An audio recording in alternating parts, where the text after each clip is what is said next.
Hi, everybody. Welcome to the Creative Educator Collective. And if you're new, welcome, welcome. Hi, I'm Kanesha from BoldLivingToday.com, and we have the beautiful Kari. Hello, I'm Kari Knuston from Knuston Speaks. And thank you so much for joining us. We're super excited to bring you the fourth part of our 2018 wrap-up in preparation for 2019. So, Kari, let's just do a little cheers. Clink, clink. Yeah. Here we go. Cheers. Okay, everybody, this is lemonade. Like, you know. This is OJ, nothing else. It's the middle of the day. Yeah, I mean, we're legit working and we have to pick up kids later and stuff like that, but you still can celebrate. You can take any time to celebrate. You can put on your good necklace and find your friend online and be like, let's have a virtual toast to 2018 and all the awesomeness that happened. And I'm not gonna, like, sometimes when I'm working on a very hard project to get myself going, I will put like a smoothie or juice or something in a wine glass. It just, something about the aesthetic makes me feel happier. So exactly. But today we do want to talk about celebrations for 2018, any of our traditions, epiphanies, you know, what we've learned about ourselves going forward for 2019 and how that would support what we want to do. And just really talk about what kept us motivated and what kept us inspired. And hopefully the first 3 videos have been supportive of what you want to look forward to or what you want to plan and then look forward to for 2019.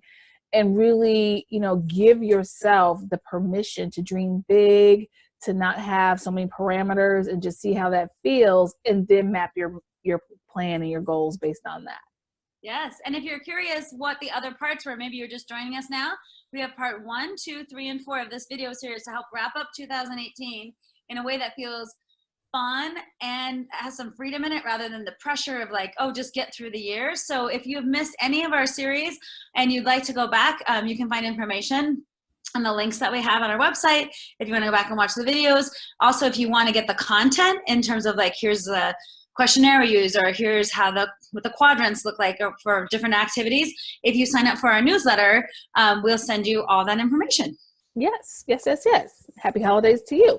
Yes. So, Kari, you know, when you are looking at 2018 and you're looking at Knuston Speaks, your business, what are some things you do to celebrate, I did that, you know, I rocked my business? How do you celebrate that? How do you capture that? Well, I think that is such a good question, because one of the things I love about working with you is that you do take time to celebrate. Because I think many times, and myself included, I'm just on to the next thing. Like sometimes I don't take time to celebrate what I did, because you think, oh, I still have all this to do, or I didn't accomplish it, or I'm too late in this. And so I think that kind of negativity stops us from really taking in what we did and make us stronger to move on. So I love that question, because it really made me reflect on, I have a lot to celebrate.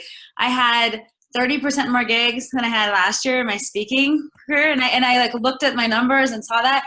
I also am really proud of myself for hiring somebody to be my assistant to help me. Finally, I was like, I need some help in doing this. And so I committed to hiring somebody. She's amazing. And I feel really proud of that achievement, to ask for help, resource who could help me, and then find a good fit for someone in my business. Not just a person who can do the job, but a person who's connected to my vision and who's going to help me achieve more. So I feel really proud of what we started there. So those are some of my things I feel really proud of. What about you? That. And I'm so proud of you, honey. I mean, you really crushed it in 2018. Like, people, I could barely sometimes get her on the phone. She was so busy, like, working and presenting. It's amazing. It's really good. Real deal here. Oh yeah, of course. For me, like you said, I'm super into having celebrations, and not just because I'm like, oh, I think I should celebrate everything, which I actually do, but because I think that we forget as adults to celebrate ourselves. Like, you know, Snoop Dogg just got his star on the Hollywood Walk of Fame, and his whole speech was like, I like to thank me for believing in me, for supporting me. If you haven't seen it, like, that's the most epic acceptance speech. Like, that's going to be going on my wall for 2019, because even though he had support, how often do we stop and thank ourselves for like showing up every day, for doing the hard work and all of that? So I'm definitely into celebrating. And one thing I like to do is, you know, I go through my pictures on my phone, and then pictures I've had from different gigs, whether there's a professional photographer there or not, or, however I have the images, and I like to put together my own Bold Living Today yearbook. I mean, I loved yearbooks when I was in K-12, when I was in college. And so I kind of kept that tradition. And, I might do it on one of the online platforms, just put the pictures in. Sometimes I have words with it. It depends on how much time I have and how I feel, but that's a pleasure activity of creativity. And I put that together and I get it printed out because we've become so digitized. So if we don't have something tangible or hard copy or something that we can feel to go look at it, we kind of forget about it. So that's one thing I love to do. And then I also like to, I send out a newsletter for my business for Bold Living Today. And, I have clients and have different things, and people email me all the time and thanking me for something or giving me some tough feedback, like tough love feedback. And then sometimes just some, not so happy feedback. But I keep those emails, messages, not like the super mean ones or whatever, I'm not talking about that. And then I go back through those for the calendar years, and I just pick out some of the themes for it, and I might write it in my journal, or I might make little affirmation cards from it. And it's just a ritual that allows me to go back and do my own year in review and to do my own assessment. That's different from me keeping my, budgetary books and, all the administrative stuff. Like it's a celebration time to go back, reflect, and, pat myself on the back.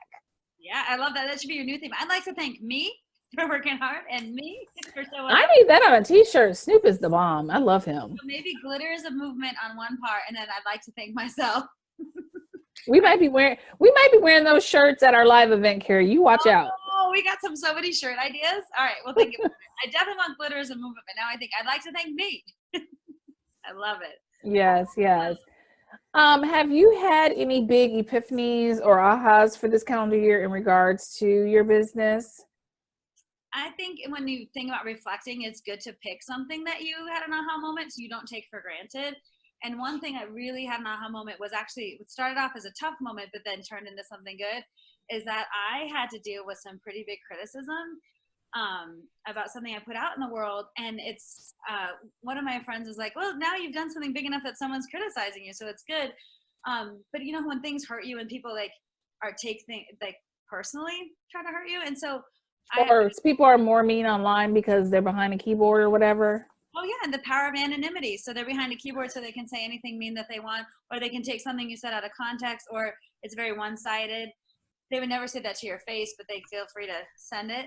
And so that's it was the first year this really happened to me in this way. But the best piece of advice I got from someone has really been an epiphany to me about this person said, if you are true to your intentions for what you're putting out in the world, praise won't inflate your ego, and criticism won't hurt you so bad that you won't keep moving. You won't take either of those so much in stock that they'll deter you. So praise won't inflate you and criticism won't take you down. And I thought, she's like, if you follow your own North Star of your intention, then you can handle both. And it felt so good for me to be able to say, like, yeah, I'm going to have to handle criticism and I love praise, but that doesn't mean I shouldn't be going for either of those things. I should be following my North Star. Because praise feels really great and criticism hurts, but that's not why I'm doing what I'm doing. So that was kind of an epiphany for me to really think about my intention with what I'm putting out, and also how to handle criticism in a better way than I normally have. Right.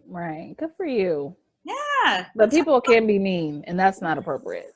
Well, especially I think for as entrepreneurs, like you're putting yourself out in the world, doing things that haven't been done, trying new things, and you have to take risks.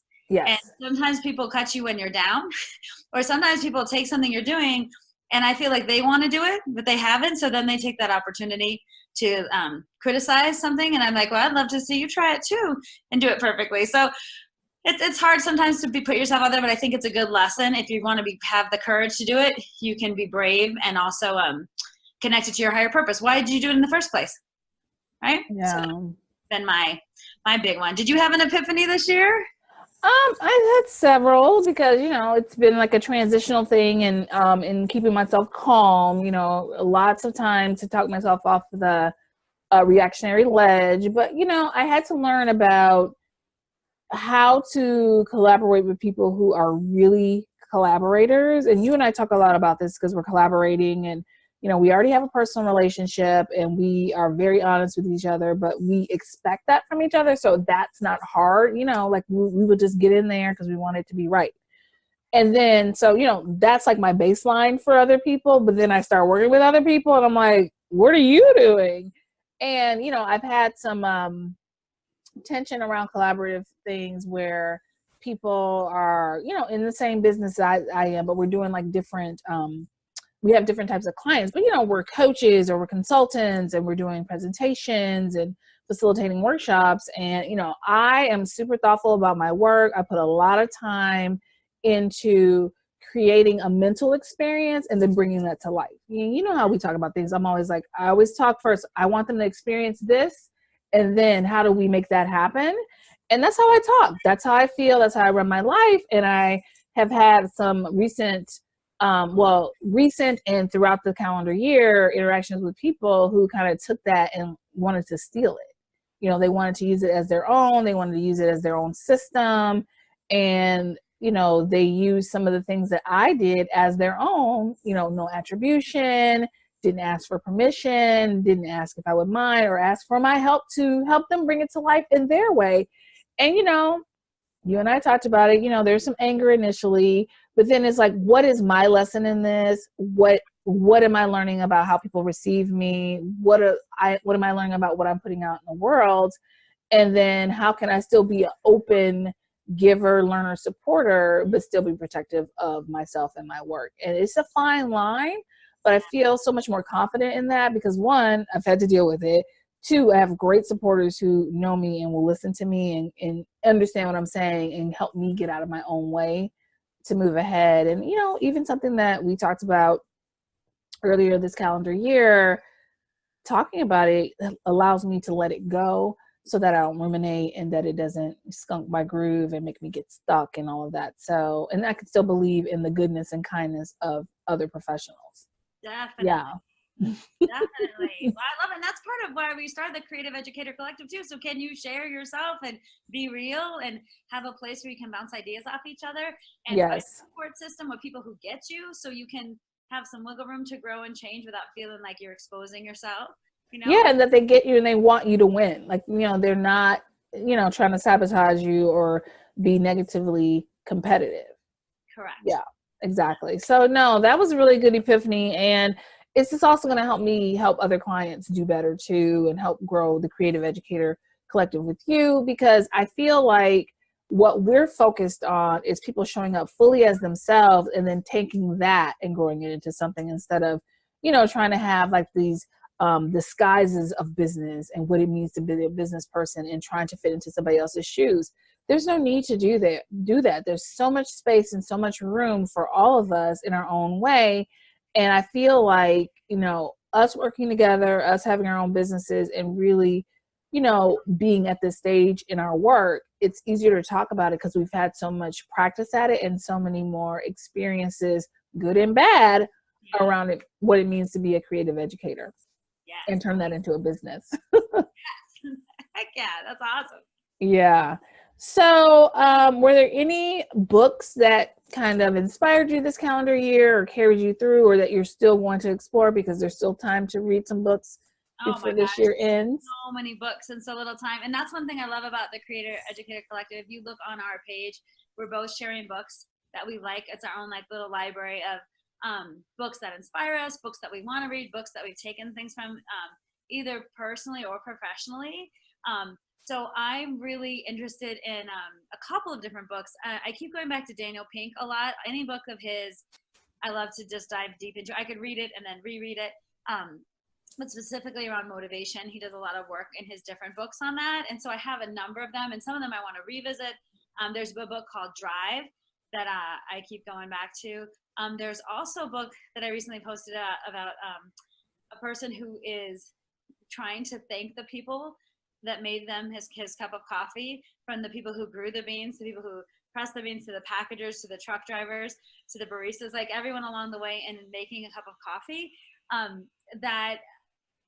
To think about conscientiously how much we need each other in our lives. And so that's a book I posted about on Instagram and our Facebook and Twitter too, just as an upcoming read. So I think there's a lot of, God, there's so many, I can't even, I'll just leave you with those two for now. But yeah, there's a lot. And I get inspired by books and reading and other people and their thoughts. And yeah, I know you're a big reader too. Do you have anything coming up? Huge reader. I mean, I love books where people, and primarily women or marginalized people, are telling their stories and what they've learned and how we can all be inspired by the challenges that we all overcome. So, of course, I am currently obsessed with Michelle Obama's Becoming, and, you know, having the opportunity to go see her live and speak about her book and just be so authentic and real and still be this elegant, glamorous person, but your story matters on a level that is going to inspire the next generation or help somebody come out of the shadows of what they want to do. Even if they don't see themselves in that space immediately, you can create the space, you can make it happen for yourself. And I feel like that is something that I definitely want to teach my children, and I want to live that way or continue to expand how I live that way. And then I reread Shonda Rhimes' Year of Yes again this year because, you know, with my thing being calm, I thought it was a book to speak to calming yourself down about the things that, you know, you really don't have any control over. And you should be opening the space to say yes to good things and things that challenge and move you in the right direction. So it was great and fun to read that again and to lead a group in journaling about that book while they read it. I love a good journaling book club. And then I really enjoy Gabrielle Union's There Needs to Be More Wine. I'm Gonna Need More Wine. And just her telling her story, especially as, you know, someone who is in midlife. And it seems like, you know, the messaging out there for women who hit the midlife stages that, you know, things are over, you know, we've reached our peak. There's nowhere left for us to go and everything. And, she, you know, again, blowing the lid off of that, restructuring the conversation, shifting the narrative, and telling a story that's raw, honest, but said like, and look, I'm still evolving, I'm still going. Like, I love to hear that in people because, you know, as a coach, as a consultant, as a speaker, we're not trying to fix anybody, but we're trying to impart tools and strategies and inspiration that'll help you go in your right direction with some support. And I feel like these books are just so keen on that message and really focusing the narrative about living fully and openly and not so much on being perfect and always having the right answer. So, yeah. Oh, I love that. And definitely we're both big readers and sharers. And so part of our social media is about sharing the books that we love. And I think it's really inspiring to share books and talk about books. And that's a big part of what we're about. So hopefully too, share yours in the comments or anything, any books that you think we should look into or anything you're excited about that we should know about. We want to know. And it can be fun books too. They don't have to be all super serious. Like right now I'm reading The Perfect Couple, which is some novel that takes place on Nantucket, and it is scandalous. So fun. And I'm reading Dear Sugar, and it's all these people who wrote in like letters, Dear Sugar, I want advice about this, and she responds. So sometimes I just pick a part of the book and read what she said to people. It's fantastic. Yeah. So Kari and I want to thank you all our followers in the Creative Educator Collective for joining us in this calendar year and for supporting us, sending us messages, commenting on different things we're trying to do. We are so excited to have our first live event in 2019. We have been spending so much fun time. I mean, spending thoughtful time, but it's just been so fun to collaborate with Kari and to grow this seed that we've been talking about for like over 6 years, right? Is that accurate? Yeah, oh. I know. And, you know, I feel like it's the perfect time for educators to step fully into these larger leadership roles because, you know, we serve so many different types of people and communities, and we often forget how much skill and finesse and creativity that takes. And so if you're somebody who is looking to make a shift and you want to pivot a little bit in your career, or you want to breathe a little bit more life into what you're already doing, check us out at the Creative Educator Collective. Lots of good content on our social media. Also, if you're a subscriber to our newsletter, and then also our live event in Denver this coming spring in 2019 is really going to be phenomenal, and a space for you to learn and plan in real time so you can leave the event ready to move on to whatever what next is and what your shift will be. Yes, I can't say it better than that. And we're just so happy to share the end of 2018 with you. And this is our inaugural year. And so that's been really exciting to see what we can create together. And we're so happy to have this community of people who want to talk about the things we want to talk about and engage. And we are so excited to provide you more content. creativity, ideas for how you can make your shifts and evolve. And we were so excited for you to join us online at our in-person events, through our newsletter. There's lots of ways you can access us, and we would really love to continue to grow this community. And like Kanesha said, a big thank you to everyone who's been overwhelmingly supportive of our idea. It's been fun. Yeah. And so if you have any topics you would like us to talk more about or explore in 2019, we would love to hear about that. We'll be sending out a survey soon, just a brief survey, just getting an idea what you think, because we have a lot of ideas, but a lot of times there's some things that might seem obvious to us that we're doing that people want to know more about. And so just let us know. Tell us what that is. Yes. And have a great rest of 2018 and enjoy the start of the new year. One more toast to you, Kanesha.